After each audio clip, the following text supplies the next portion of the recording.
Namaskara. Good afternoon to everybody. Respected Dr. Shri Shivakumar Swamiji, Shri Siddhalinga Swamiji, Dr. Rudraya, Chairman Siddhalinga Institute of Technology, Principal, Director, Faculty, esteemed guests and invitees, electronic and print media, parents and my dear young graduates. I stand humbled and delighted to be among you, students, the future of India. Today is another milestone day in the history of Siddhalinga Institute and particularly for the graduating students. We joyously celebrate a key milestone in our lives in the fine company of friends, family members, peers, honored guests and staff of the Institute.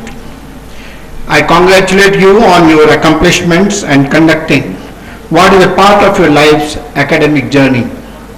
I hope your education and learning at Siddhalinga Institute will serve you well in your professional and personal endeavors. You are all most lucky to have been born and brought up in an era where our nation is surging forward in all walks of life in an unprecedented manner. The knowledge that you have gained and the myriad opportunities and the options that you have afford you the freedom to choose your area of interest, a luxury which many of your forerunners did not have so early in their life. I feel so happy for you. You are empowered by knowledge and now have to fortify it with your personal qualities like honesty, hard work, sincerity, and integrity to top it all. With a sense of pride to serve the nation, I am quite confident that you will have the most rewarding experience in the years to come. Our country has produced great visionaries and personalities like Jawaharlal Nehru, the visionary of modern India, Homi Bhabha, the pioneer of nuclear energy, Dr. M.S. Swaminathan, the father of the Green Revolution in India, Vikram Sarabhai, the architect of India's research in space, Dr. Abdul Kalam, the proponent of a developed India, and Dr. Kurian, the vanguard of the White Revolution, and many more. May the vision of these great leaders serve as a beacon light in the course of your academic voyage, giving you the direction that you seek. My dear young minds, on the graduation day, I would like to share with you some thoughts which have evolved by virtue of my long association with great visionaries of this country and by being part of a dynamic organization which is working for India's technological self-reliance in the field of defense. I would consider these moments with you worthwhile if I could present to you the technological challenges lying ahead of us and thereby inspire you to identify areas of your own strength and interest and those of people around you in the endeavor of making our nation a great technology leader. If we take stock of growth of technology on a time scale over the centuries and understand its human impact by means of its consequences, we will realize that we have to give equal importance to each and every segment of technology for the security and well-being of our mighty nation. Be it national security, energy security, space security, economic security and growth, biodiversity, environment, living standards which include food security and healthcare. And each one of these hinges on the basic premise of knowledge economy with sustainability. I would like to dwell upon sustainability, which implies meeting current human needs while preserving the environment and natural resources needed by our future generations. The perceptions of sustainability vary across regions and nations. However, as part of a broad agreement, the goals of sustainability to foster a transition towards development paths and meet human needs while preserving the Earth's life support systems and alleviating hunger and poverty. That is, sustainability integrates the three pillars: environmental, social and economic pursuits.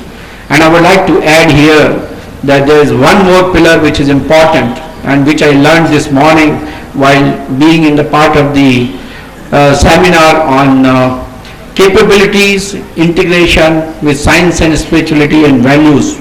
I feel the sustainability should add spirituality as a fourth pillar to ensure that those values, those core values which we nourish, which we have been inherited, become the pillar for maintaining sustainability in the world. In the wake of a host of changing technological, environmental, social and economic conditions, it is necessary that we should reorient ourselves from development to sustainable development. The role of science and technology in sustainable development is viewed in new way with emphasis on technologies for empowerment like education, information, communication, etc. and environmental sustainability like sustainable agriculture, clean and renewable energy, improved resource efficiency. The focus of technologies in sustainable development is whole system. Knowledge is strength is a well-known adage and irrefutable fact. The progress of a nation is quantified by its achievements in science and technology. We are ideally poised to become a knowledge power with a large resource of intellectuals, higher caliber academicians and scientists, a growing middle class who have assigned top priority to education, and a number of world-class institutes of learning and research. We have a critical mass of skilled manpower, especially in the field of science, and a well-functioning democracy. We have a large, impressive diaspora creating valuable knowledge linkages and networks, and above all, 540 million young youth. India should continue to leverage its strength to assume a leadership role and take on challenge to build new and resurgent India. Here I would like to quote what our Honorable Prime Minister Dr. Manmohan Singh has said. To quote, "It is our scientific capabilities that will determine our ability to overcome challenges which lie ahead in areas such as climate change, clean energy, environment-friendly technologies, water management, affordable health care, food security and biotechnology. Solutions must be found in timely manner and then must move out of the laboratory quickly and find wider acceptance." Let me take some of these security issues, and I'll start with energy security. To quote Dr. Homi Bhabha, he said, "There is no power as costly as no power." What a quote.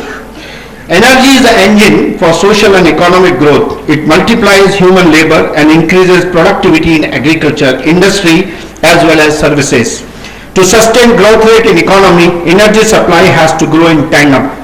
To give you an idea, 1% GDP growth rate requires about 0.7 to 0.85% of energy growth rate. There are countries where people talk of women education and energy consumption as an indicator for developed nation. We should look at ourselves and see where do we stand. Until recently, the sources of energy were dictated by their availability and accessibility, its economic viability and the conveniences. Coal, oil and natural gases remain as the main source due to high and wide availability, about 80% of the world's total energy supply. As you are aware, the main problem with these sources is the human footprints it creates by the emission of greenhouse gases. For the past 35 years, greenhouse gas emissions have been increasing at a rate of about 1.6% per year. From now until 2030, assuming business as usual, carbon dioxide emissions are expected to increase by roughly 55%. According to international study, there will be an estimated rise in temperature of by about 1.8 degrees to 4 degrees Celsius during 21st century due to the use of such fuels, leading to increased natural disasters and a classic case of construction destruction paradox. In this way, energy security is relevant not only to the economic security but also to personal and human security. The Indian energy resource position explains our strategy for deployment of a mix of energy sources to meet our immediate, midterm and long-term requirements. Let me present to you an interesting estimate. If the level of our per capita electricity consumption is raised to the level of a developed country, which is about 5,000 kilowatt hour per person per year, and only a single energy source is to be used, then our reserve will last as follows. Domestic extractable coal reserves will last for less than 13 years. Uranium, when used in the open cycle, will last for just about half a year. Uranium in closed cycle with fast breeder reactors will last for about 73 years. Known reserves of thorium in closed cycle with breeder reactor will last for about 250 years. Entire renewable energy, including hydroelectric capacity, will be sufficient for about 70 days per year. Total solar collection area, based on MNE's numbers, which is about 20 megawatts per kilometer square, needed will be at least 31,000 square kilometers. So what are the solutions? If we want clean energy, there is an immediate solution. Research on producing clean energy by adopting technologies that do not emit carbon dioxide or by capturing the carbon dioxide emissions in very promising. Works in the area of carbon capture and storage to stabilize greenhouse gases in atmosphere through safe and permanent sequestration have already begun. Here carbon dioxide, which is directly captured from the industrial sources, is concentrated into a near pure form, compressed into a supercritical fluid and then pumped deep underground for long-term storage. Estimates indicate that about 99% of carbon dioxide will remain trapped for over thousands of years in well-selected areas. Clean coal technologies aim for a near zero emission by removing pollutants like sulfur dioxide, NOx, particulate matter and greenhouse gases. Integrated gasification cycle, ultra supercritical combustion, oxy-fuel combustion are the emerging clean coal technologies that can form part of our research endeavors. Such endeavors require public-private collaboration that can construct many megawatts zero emission plants that will produce both electricity and hydrogen from coal while capturing and storing the carbon dioxide. There is a mid-term solution for this security. We as a knowledge nation must turn our full attention to renewable technology. The world over investment on renewable energy sources like solar, wind, ocean, tidal has picked up momentum in recent years. We must also respond to the challenge and take initiative to harness the resources available with us. The sun alone can supply 10,000 times more energy to planet Earth than what man is using today from fossil fuels. But what is needed is affordable solar power. India's energy consumption in the year 2009 was about 150 gigawatts and is expected to rise to 400 gigawatts per year by 2030. Our total renewables energy capacity from all sources is predicted to be 100 gigawatts. If we could utilize about 1% of our land area for harvesting solar energy, we could generate about 800 to 1000 gigawatts. That speaks of the immense potential in the field in our country.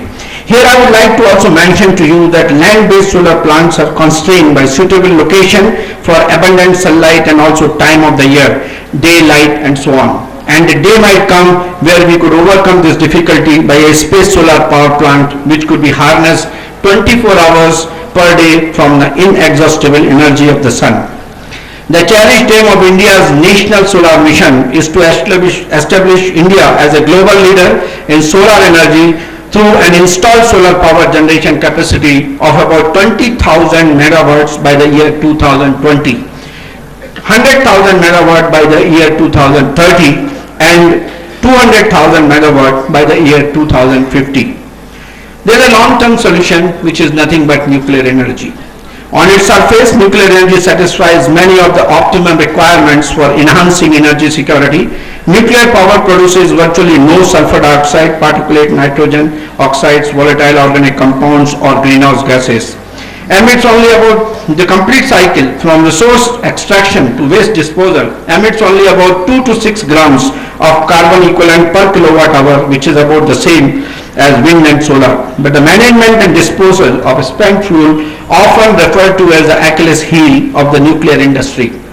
But if we look closely, we can see the amount of spent nuclear fuel produced annually, about 10,000 tons, which is actually small when contrasted with 25 million tons of carbon waste from the fossil fuels that is released directly into the atmosphere. Many technological issues associated with geological disposal of high-level radioactive waste already have been addressed. Due to the limited reserves of uranium, as I mentioned, 73 years of closed cycle, nuclear energy based on thorium has a prominent component of Indian energy scenario. A number of ambitious nuclear energy programs are on the anvil and the future is bright for this sector. We have the largest number of reactors under construction. compared to any country in the world today. This bodes well for our future energy needs. Our aim could therefore be to work on core areas like clean coal technology, nuclear and renewable sources, primarily solar and biomass and hydrogen in the immediate future to see its commercially viable application by the end of this decade, and an asymptotic growth of power generation capacity by these means in the next decade. I would like to see Siddhganga Institute of Technology play a lead role in this mission. Now I'd like to touch upon the national security scenario. The means of fighting war have undergone changes through ages. The world has seen human warfare using primitive weapons, weapon warfare where arms and ammunition took major role, economic warfare where control of market forces are involved, and cyber warfare where a war-gaming modeling, simulation of systems, bugging, etc. are involved. Modern threat categories include weapons of mass destruction, missiles, battlefield threats like aircraft, submarines, surface ships, tanks, electronic warfare, information warfare, cyber warfare, space control and security, and low intensity conflict.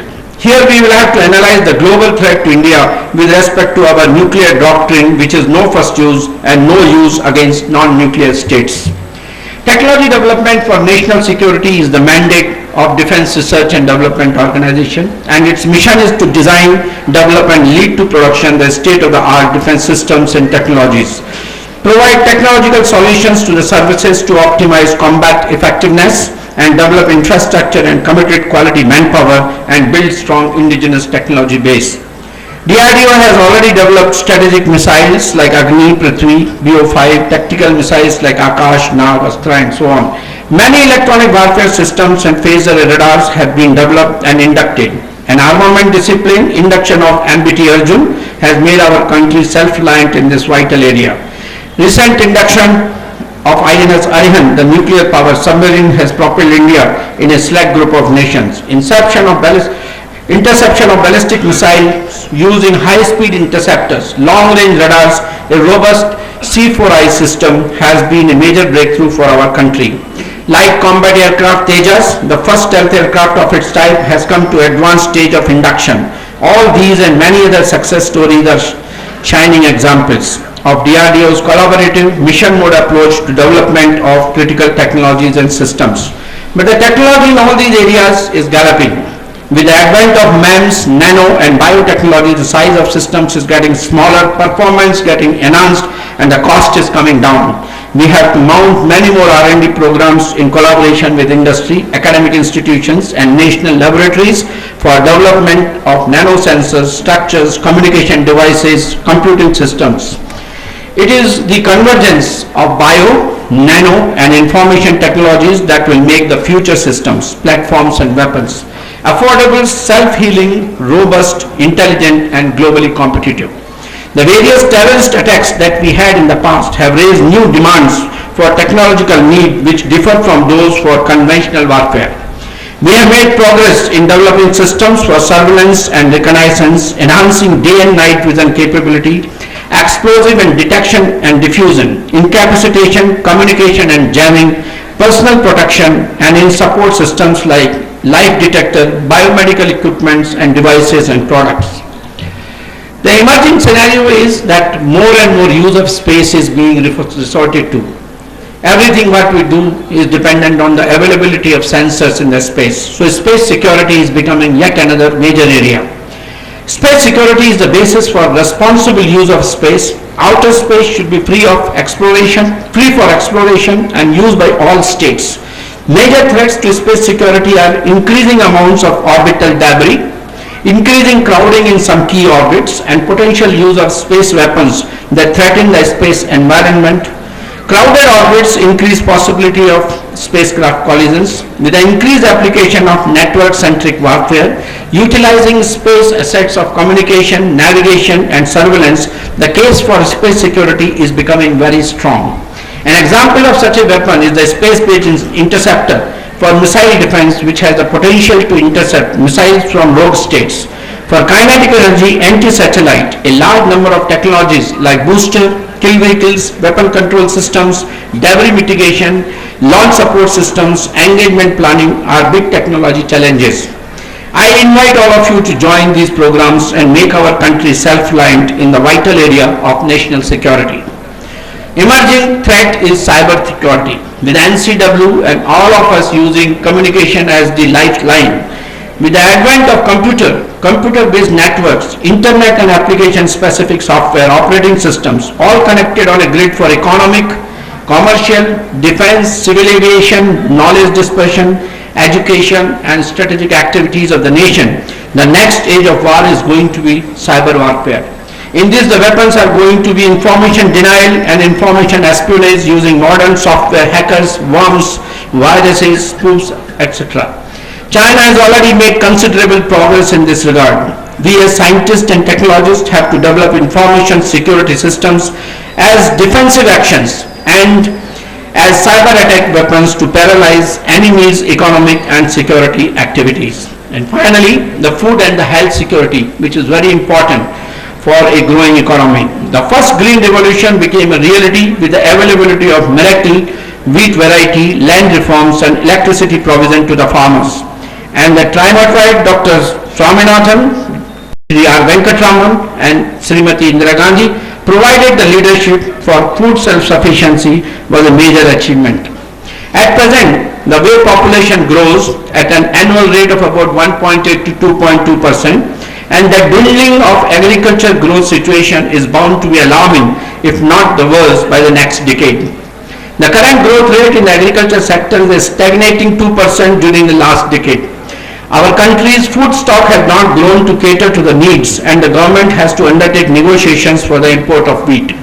With no land to farm anymore and the diminutive trend in agricultural land areas, desire to increase food grain production might remain a wishful thinking. Food self-sufficiency of the 90s will be a forgotten achievement and food shortage will loom large. The target of second revolution is 400 million tons of food grains as compared to about 214 million tons in 2006 and 7. The proposed time frame of 20 years to effect this revolution can be achieved only if we maintain 5 to 6% of growth rate in agriculture sector for next 15 years. What is then required to start a much needed second green revolution is to trigger a higher agriculture growth in India.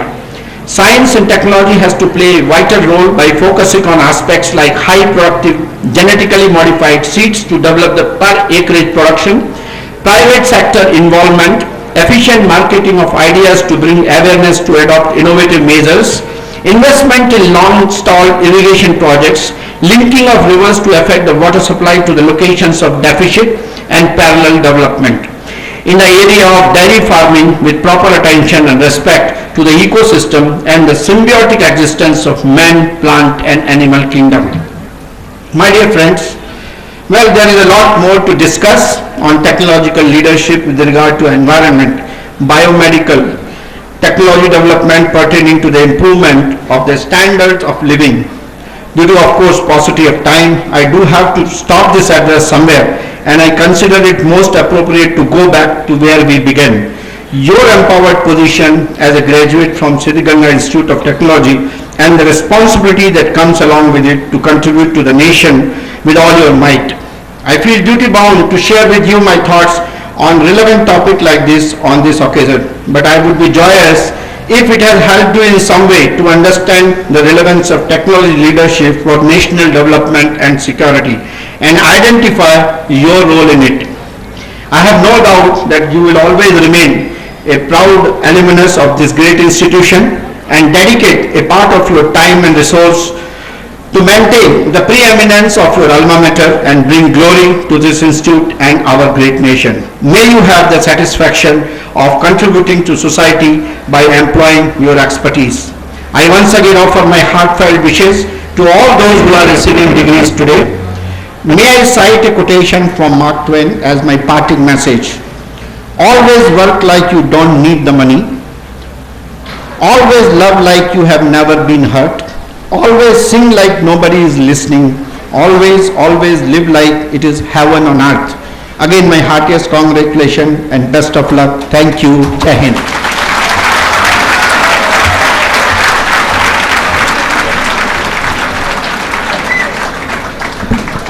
Thank you, sir.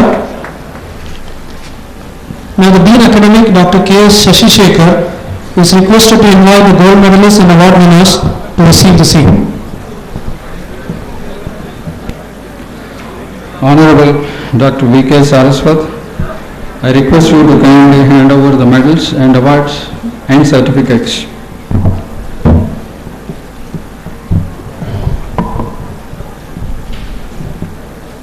Congratulations to all the candidates. I request rank holders and award winners to receive the medals and awards from the chief guest.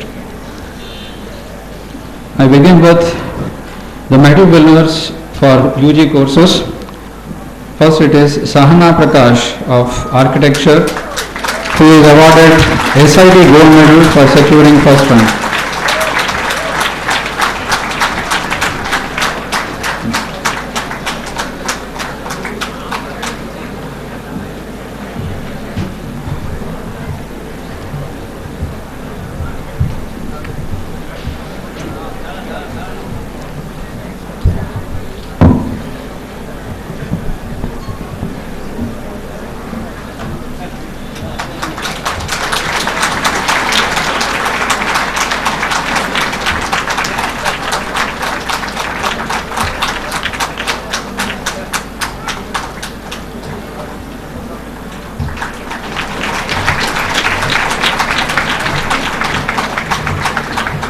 Next I call upon V. Vijayalakshmi of Biotechnology, who is awarded 2 gold medals for securing first rank.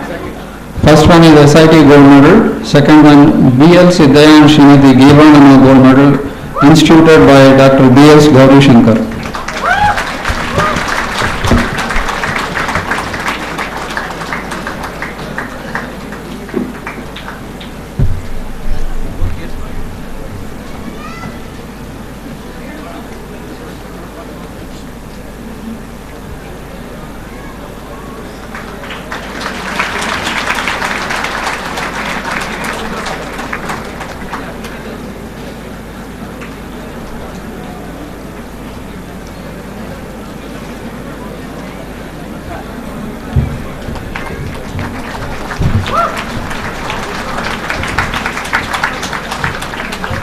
Next I call upon Aishwarya P. of Chemical Engineering, who is awarded 5 gold medals for securing first rank.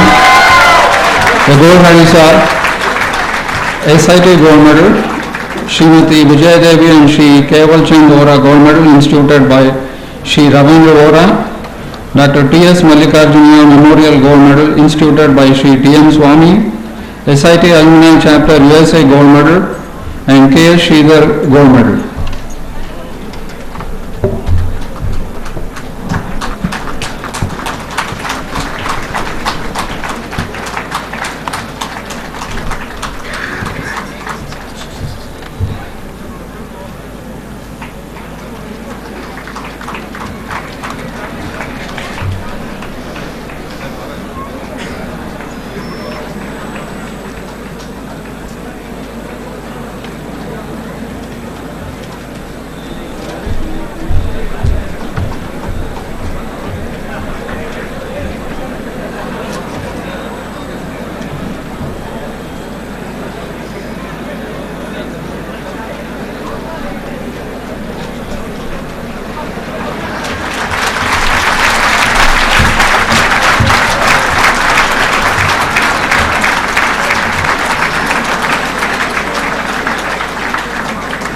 Next I call upon Sahana MS of Computer Science and Engineering, who is awarded 2 gold medals for securing first rank. First is SIT gold medal and second one is Gopi Keshavan gold medal.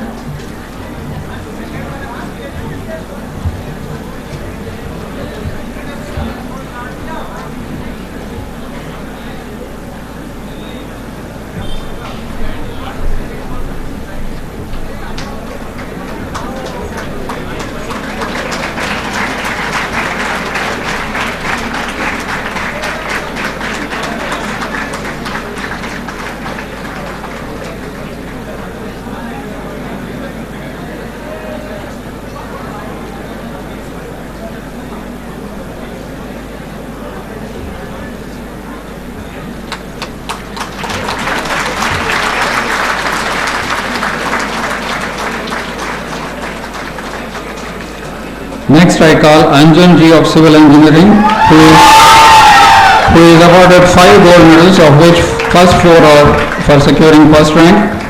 And the medals are SIT gold medal, SIT Alumni Chapter Kerala and Qatar gold medal, late Shri Sudham Shirsat Memorial Gold Medal instituted by Shri Ketan Shirsat, and Pratul Patel Gold Medal.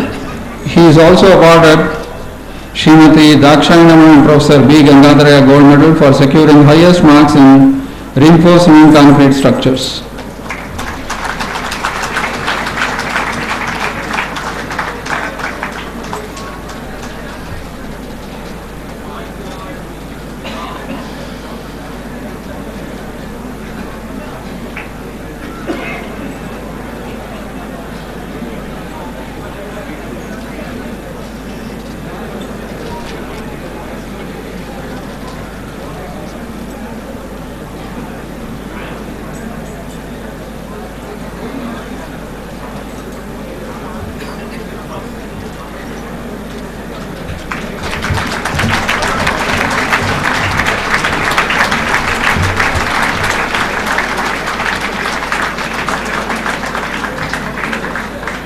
Next I call Shruti H.N. of Electronics and Communication, who is awarded 2 gold medals for securing first rank. First is SIT gold medal and second one is Shekhar B. Chandrasekhar gold medal.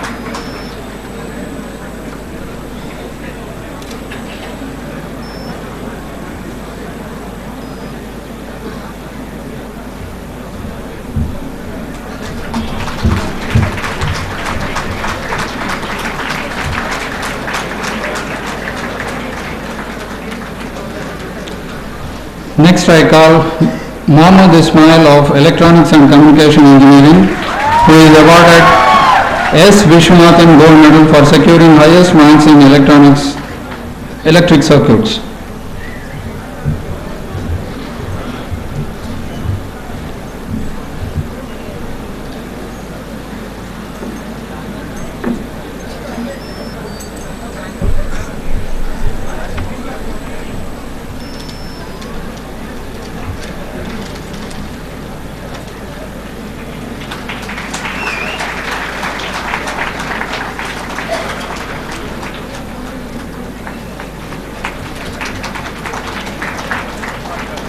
Next I call Shweta H.K. of Electrical and Electronics Engineering, who is awarded SIT Gold Medal for securing first rank, and Professor Basavarajaya Gold Medal for securing highest marks in networks.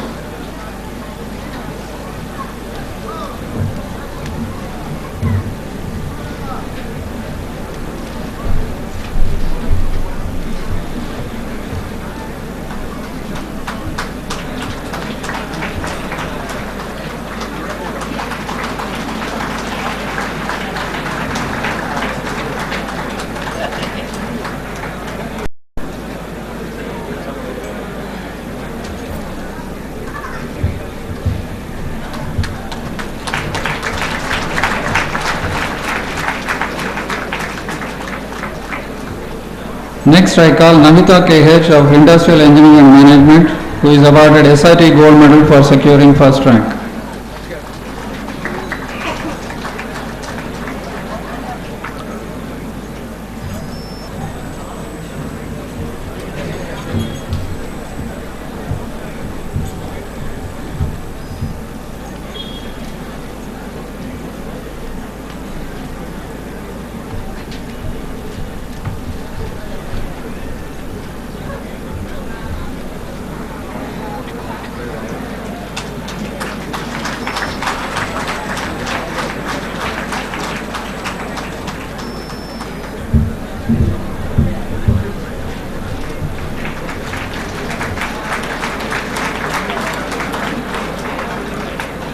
Next, I call upon Akansha Sinha of Information Science and Engineering, who is awarded 2 gold medals for securing first rank.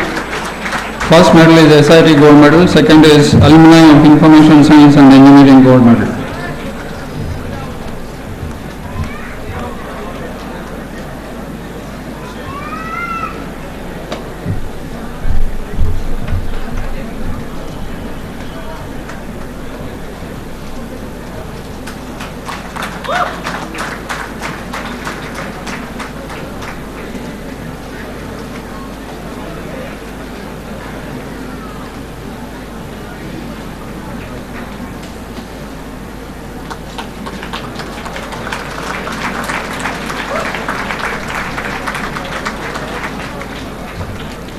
Next, I call upon Sindhu S of Instrumentation Technology, who is awarded 2 gold medals for securing first rank. The first medal is SIT gold medal. Second one is Srimati Lakshmi Narasimha and Sri Anjaneya Shetty Memorial Gold Medal instituted by Professor G. A. Shashikumar.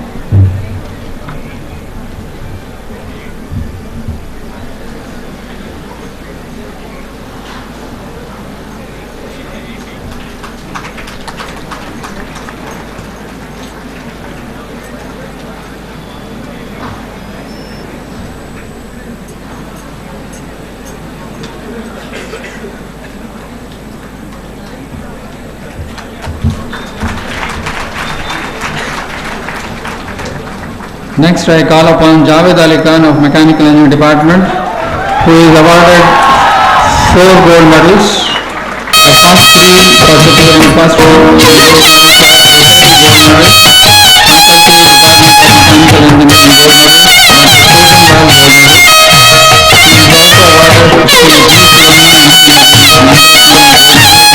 by B.S. Shashikala for securing highest marks in 3rd semester mathematics.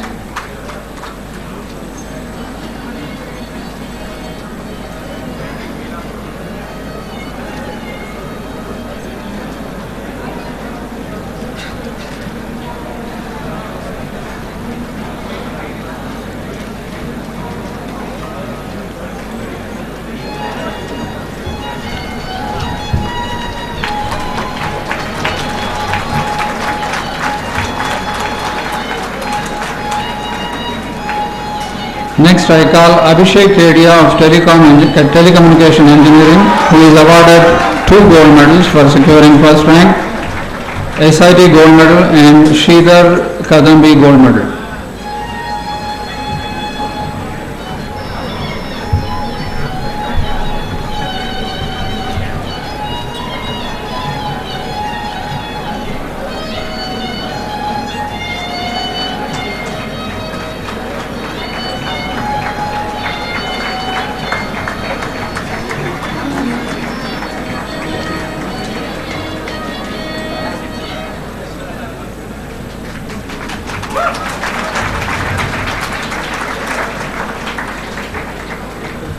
Now I once again call upon Sahana MS of Computer Science and Engineering, who is awarded Dr. Shri Shivakumara Swamiji Gold Medal for securing highest CGPA among the students of all branches of engineering.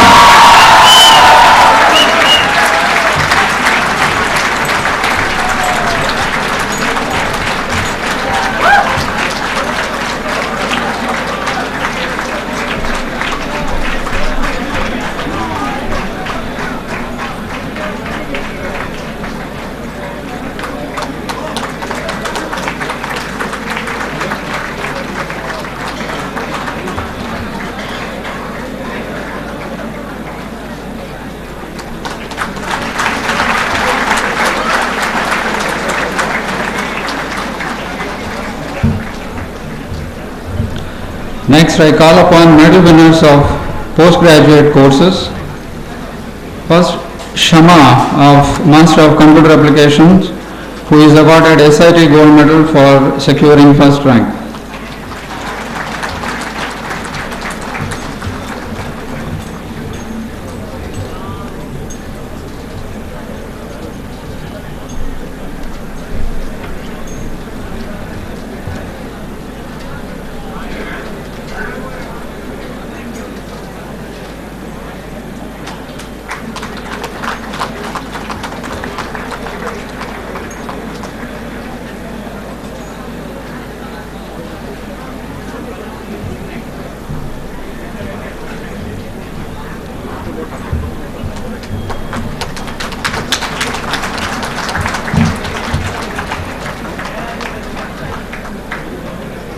Next, I call upon Priyanka R. Rao of Master of Business Administration, who is awarded SIT Gold Medal for securing first rank, and also Shri Rudrappa Sholapur Memorial Gold for securing first rank in finance stream.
Next, I call upon Chetan Bokeh, Master of Business Administration, who is awarded Dr. Mani N. Kulkarni Cash Award of Rs 10,000 for securing first rank in HR stream.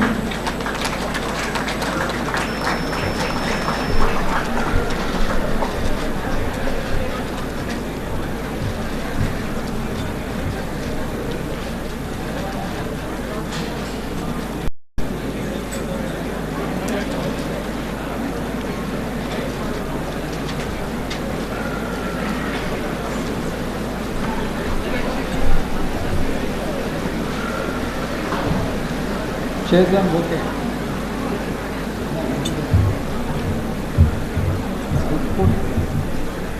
Okay, Michael.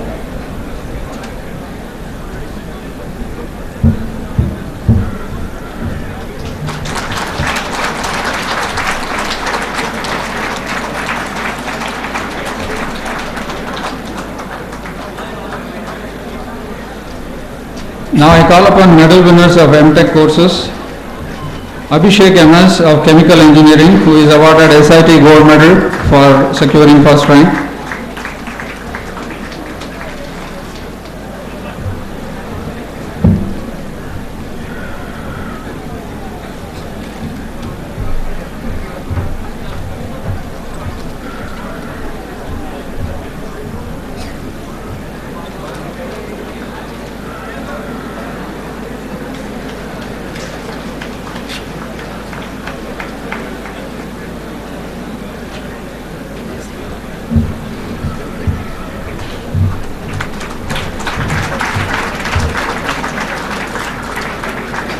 Next, I call upon Ashwin KM of Structural Engineering, who is awarded SIT Gold Medal for securing first rank.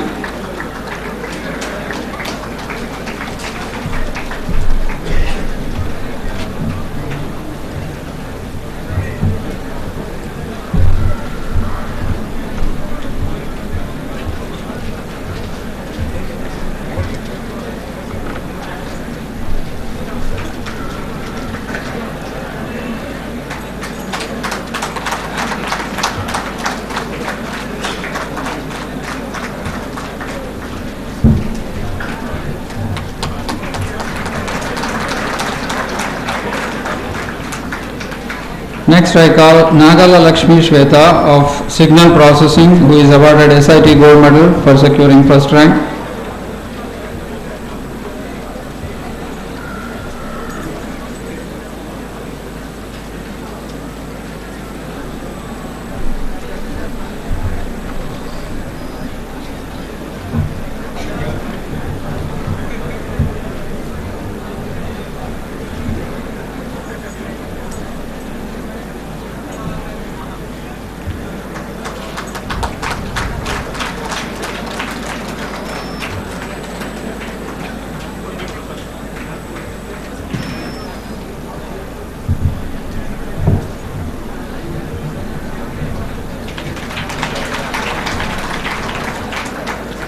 Next, I call Rakesh C. of Thermal Power Engineering, who is awarded SIT Gold Medal for securing first rank.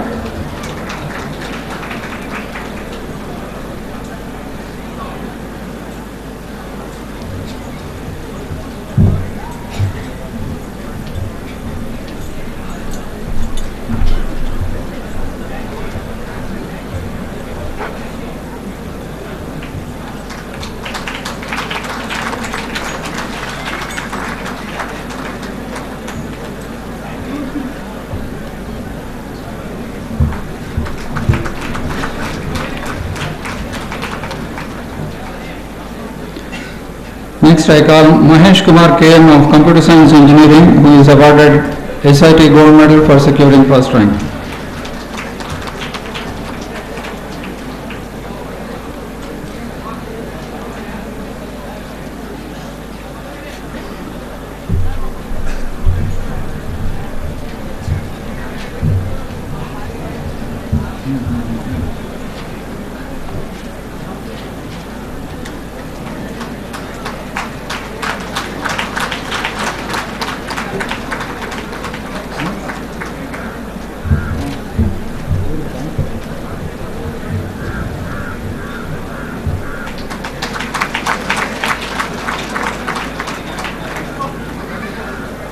Thank you, sir.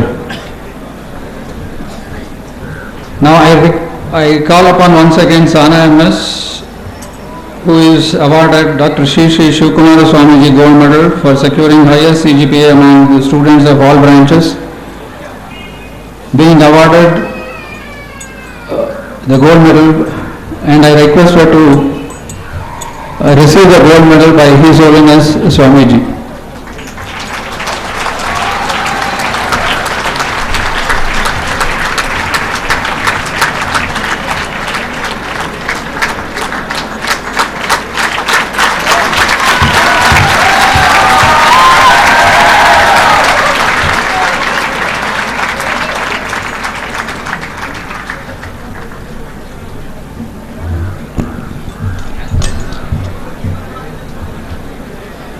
The respected Dean, Planning and Development, Professor Basavaraja is requested to invite the Director, Dr. M. Channabasappa, to administer the oath to the graduating candidates.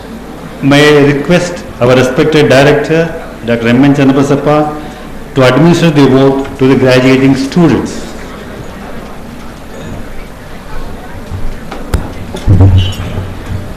Dear students, all the graduating students of all branches, kindly stand up for oath-taking ceremony. Kindly listen.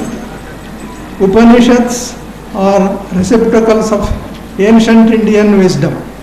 The valuable knowledge created by those rishis and gurus is meant to benefit the mankind. Taittiriya Upanishad contains very interesting and useful advice from the Guru to Shishya at the time of his leaving the Gurukula after the completion of his education. The advice is in the form of simple sentences addressed to the student. In this program of oath-taking, we will follow an interesting format. I request you to play two roles, the role of the Guru and the role of the Shishya. When I read out a sentence, let the Guru in you pronounce that sentence addressed to the Shishya in you, and let the Shishya listen with complete attention and respect. The text is supplied to you in Devanagari and Kannada scripts. Let us begin. When I read out, let your pronouncements be clear and audible. Satyam Vada. Speak the truth. Dharmam Chara. Live righteously. Swadhyaya Pramachanabhyam. Na Pramaditavyam. Do not stop self-learning and scholarly discourses. Matrudevo Bhava. Love your mother as God. Pitru Devo Bhava. Adore your father as God. Acharya Devo Bhava. Respect your teacher as God. Atithi Devo Bhava. Honor your guest as God. Prajatantum Ma Vyavachetsi. Do not cut the human chain of God's creation. Yat kinchit deyam tat shraddhaya deyam. If you have something to give that with faith. Ashraddhaya nadeyam. Give not without faith. Shriya deyam. Give with grace. Hriya deyam. Give with humility. Samvida deyam. Give with understanding. Yesha adeshaha. This is the command. Yesha upadeshaha. This is the instruction. Dear students, after taking the oath, you are requested to change the tassel of the cap from left side to the right side.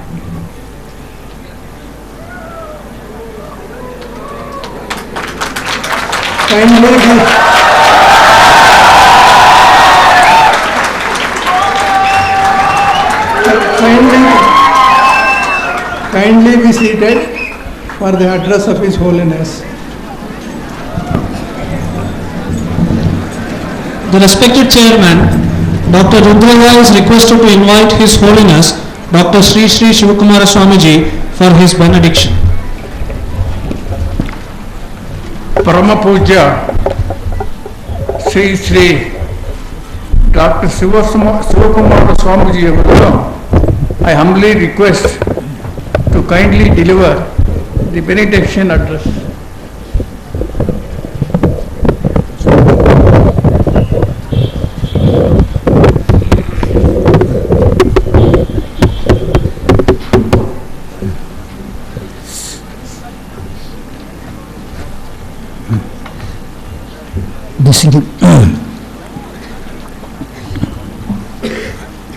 Distinguished guests on the dais, by the graduate students, respected parents, very happy to participate in the third graduate ceremony of Sringa Institute of Technology and Autonomous System.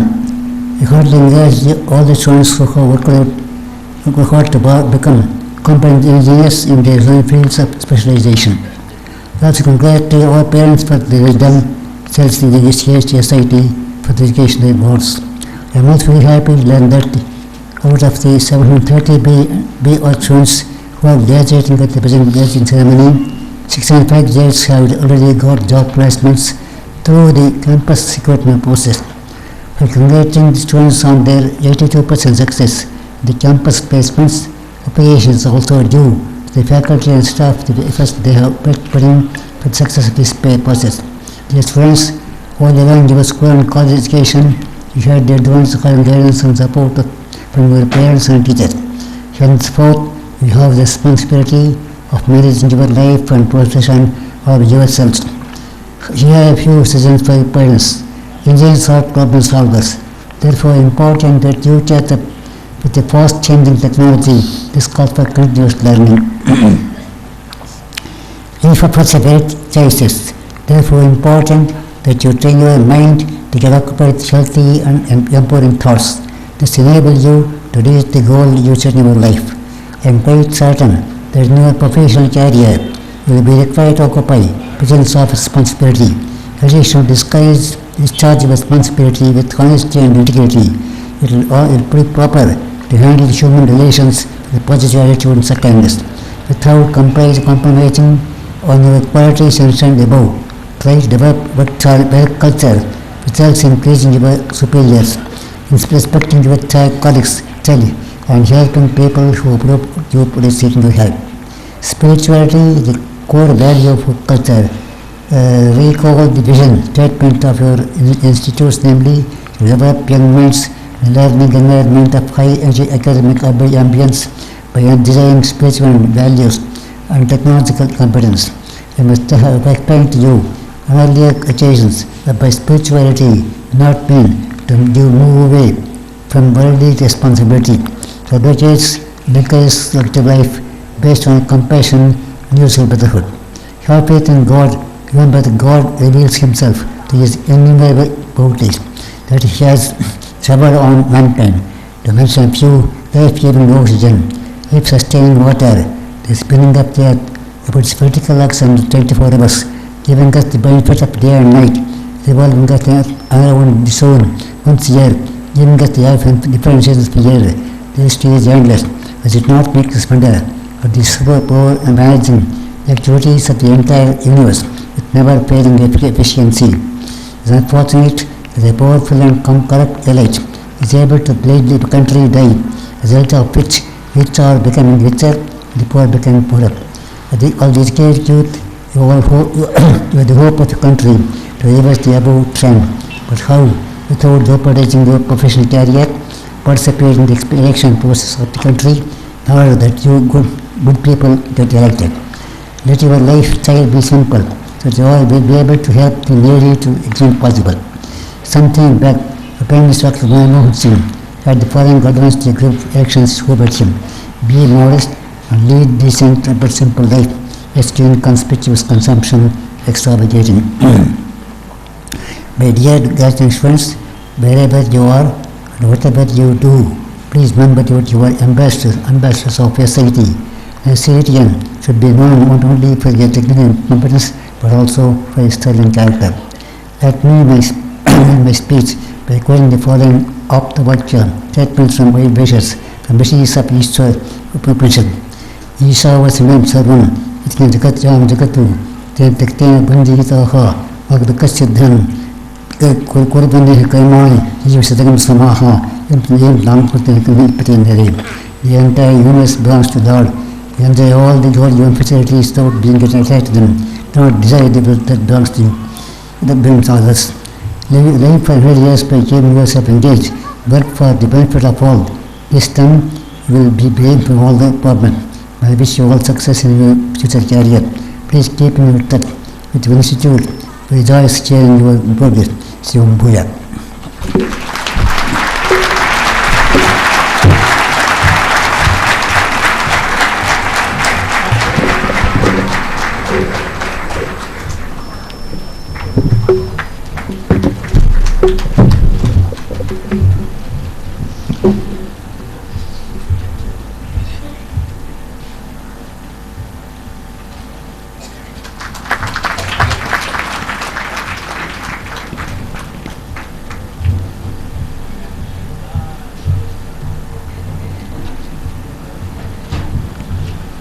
The respected chairman, Dr. N. Rudraya, is requested to officially declare the ceremony dissolved.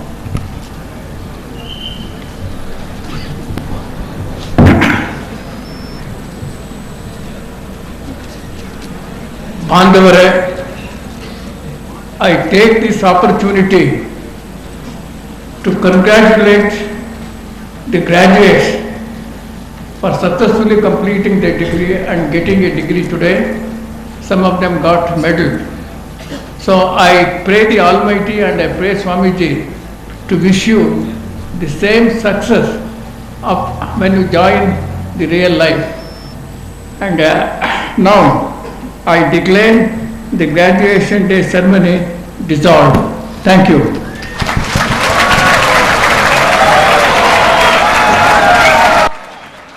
All are requested to rise for the national anthem, and I request all of you to please continue standing in silence till the graduation day procession leaves the hall after the national anthem.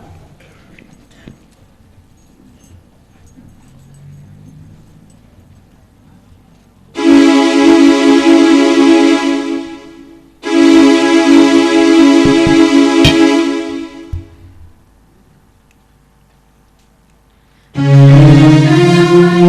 you.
I request all the graduating students to return the robes in your department.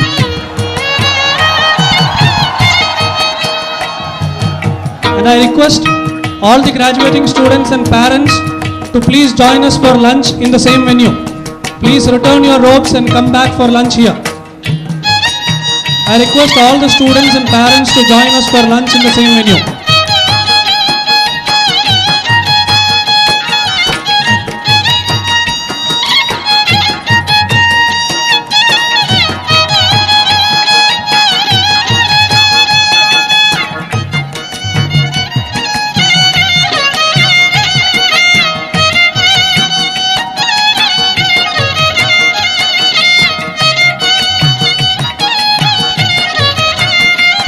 I request the parents to please remain here and join us for lunch. The students can go to the department, return the robes and come back here.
పదని తోంతన తనదరన